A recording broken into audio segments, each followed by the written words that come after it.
Hello. Just another video on a topic that's just come to my head and what's got me thinking, and that is, what is my special interest? If you don't know, if you've not watched my previous videos, I have a diagnosis of Asperger's from 2002, so I think I was around the age of 6, around then, roughly. I'm not sure if it was either 2002 or 2003. So I was diagnosed pretty young, so I've had it most of my life, or I've known about it most of my life. And usually people who are autistic or got that high functioning autism, like Asperger's, stuff like that, are known to have a special interest where one of the reasons they're shit at socialising is because they're hyper focused on a special niche interest. I'm no psychologist, so I'm not factually correct with everything that I say in this video, but as a stereotype, people like Sheldon Cooper from The Big Bang Theory, super hyper obsessed with science, physics, I think. And he doesn't, in the show, it doesn't officially state that he's got autism, but he shows a lot of the stereotypical traits. So that's one example. And usually a lot of talented people, like composers, scientists, historical scientists, artists, painters, creative-minded people, the list goes on, are usually known to be autistic or have Asperger's one way or another. It's got me thinking today, what is my special interest? Because currently, and like most of my life, I'd say, I've never had one specific niche special interest where I put all my focus and energy on. I've had multiple interests. I've had too many interests, to be fair.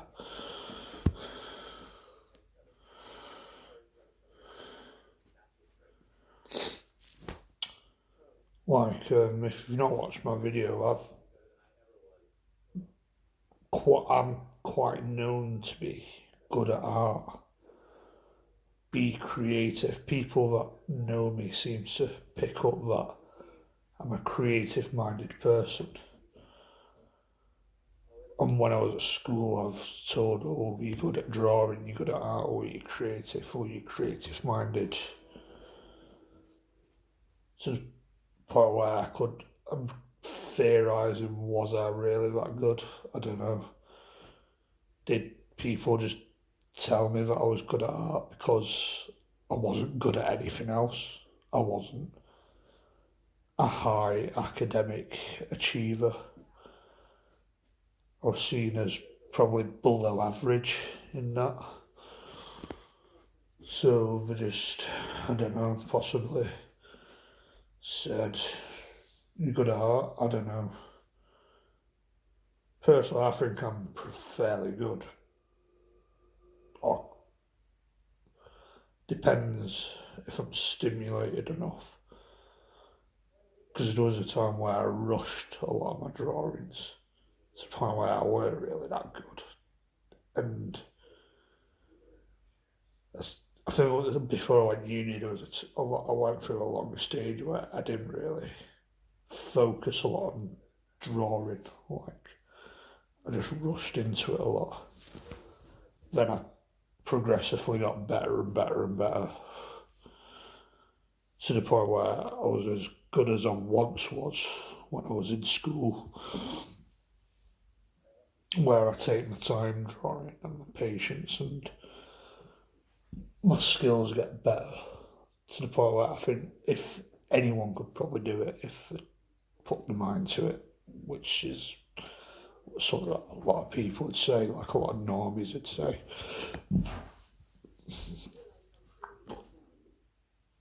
I don't know. But yeah, I don't really know what my special interest is because I've had so many.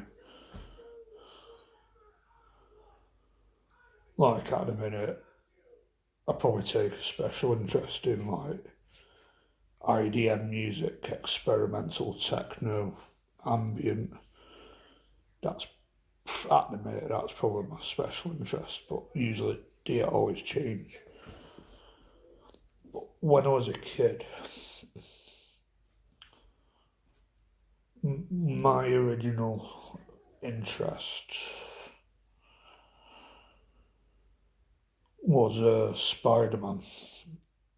As a kid that grew up in the early 2000s, that's when the Tobey Maguire Spider-Man films came out. And I remember watching the first Sam Raimi Spider-Man film. And as a kid, I think I was around 5 at the time when it came out, when I first watched it. I was just in love with it. And this was during the time when I was getting diagnosed, but I don't have the facts. But I'm guessing throughout the process of me being diagnosed, my obsession with Spider-Man came into the psychologist testing me with Asperger's. That's probably one of the reasons why I might have been diagnosed with Asperger's, because of my obsession with Spider-Man. Because all the other boys were obsessed with football, and I wasn't into football at the time. I was into Spider-Man, specifically Tobey Maguire's Spider-Man. And not long after, I took an interest in Batman. The thing like my introduction to Batman was Batman Beyond, the animated film, where it's the futuristic Batman. Then I watched the Val Kilmer one, which I weren't really a fan of. Like even at that age, around 6 or 7, I thought it's a bit shit this. But what made me fall in love with Batman was the Michael Keaton films, especially Batman Returns. I think one of my first celebrity crushes was Michelle Pfeiffer as Catwoman. But back then, I used to say, "Oh, I wish she was my mum," or something weird like that.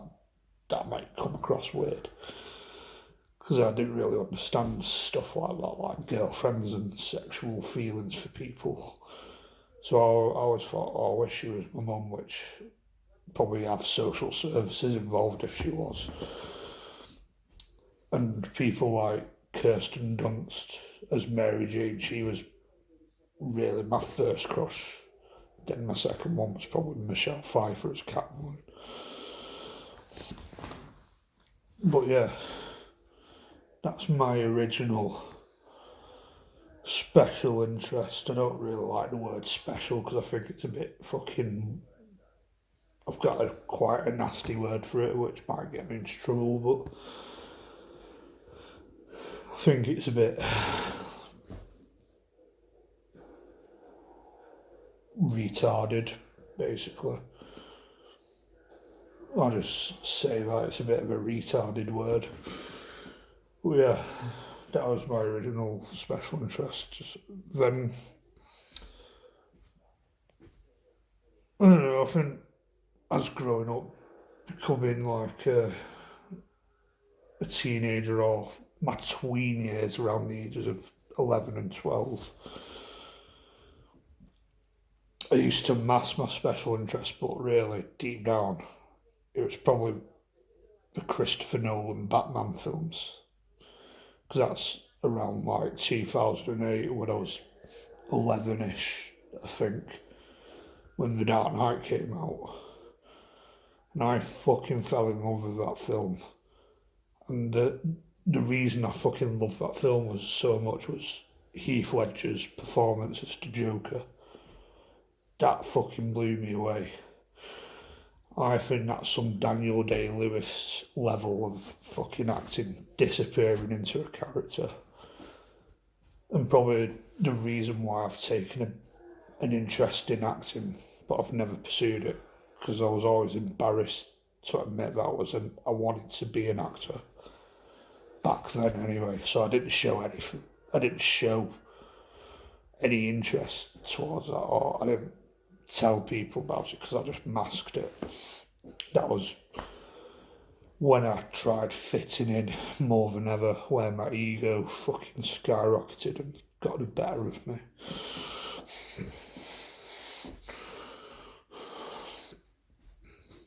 To the point where I turned into a cunt.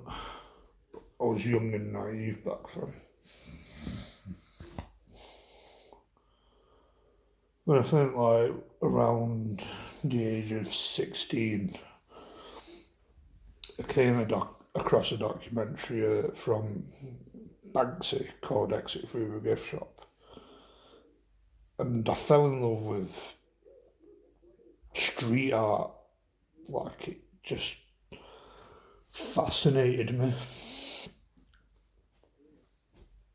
I saw that. I just related to the rebelliousness of them. People running around climbing shit, spraying shit on walls. And that's when I started to take art seriously.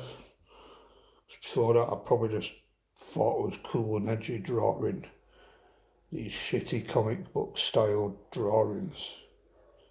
Then after watching that documentary, I later found, I could do that on walls, spray paint on walls, which I've experimented with a little bit, but never carried it on for whatever reason. Maybe because I was too scared of getting arrested. That's probably why. But I had a little period where I was spray painting shit in my local area. Like, I made a stencil of that Linkin Park album cover. I think it's their first album cover. I can't remember the name. I made a stencil of that and just sprayed it everywhere just to experiment. And a load of other shit, and probably did it pretty badly as well. But yeah, around that time I was getting into electronic music as well. Like back then I was big on Deadmau5 and Daft Punk. Well, I was fascinated by the helmets, and I thought they were pretty fucking cool. I wanted to be like this electronic musician DJ with a big fat fucking helmet. Well, yeah, I've had multiple special interests throughout the years, but I don't know what would be the definitive interest. I don't know. I feel like I've got an appreciation for the creative arts. and I've got an appreciation for many art forms. So I don't know. At best, I can save the arts.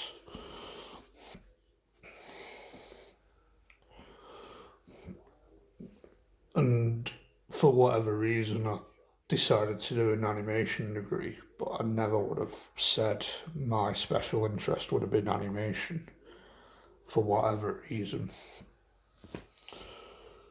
I can appreciate animation and I can really appreciate it now, but I don't know if it was ever my thing. I never really had the patience, or I was never passionate enough about it. That's why I never pursued it, because you need to want it enough to do it.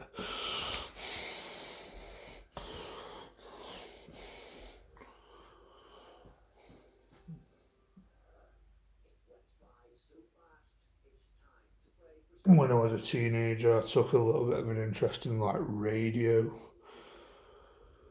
I think with every teenager's dream wanted to be in a band or a musician in some ways. Becoming a painter, where I think when I was in uni, I took a really big interest in Jean-Michel Basquiat. Probably more for the character and the rebellious nature of Jean-Michel Basquiat and his personality. Where I was thinking, I've made animatics for an animated film of his, which I may finish off eventually one day and shove it into festivals, but I don't know about that.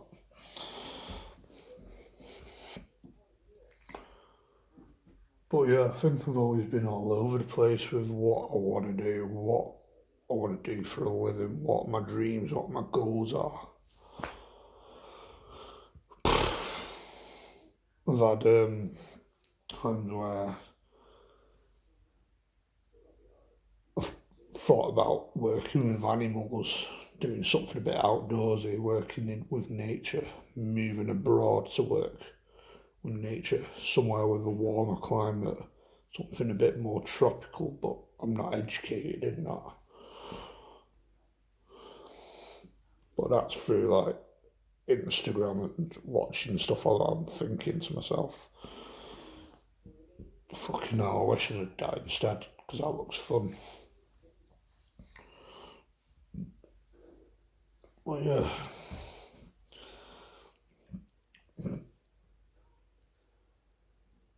working in film, where I did an animation degree, so that's a film degree to its core.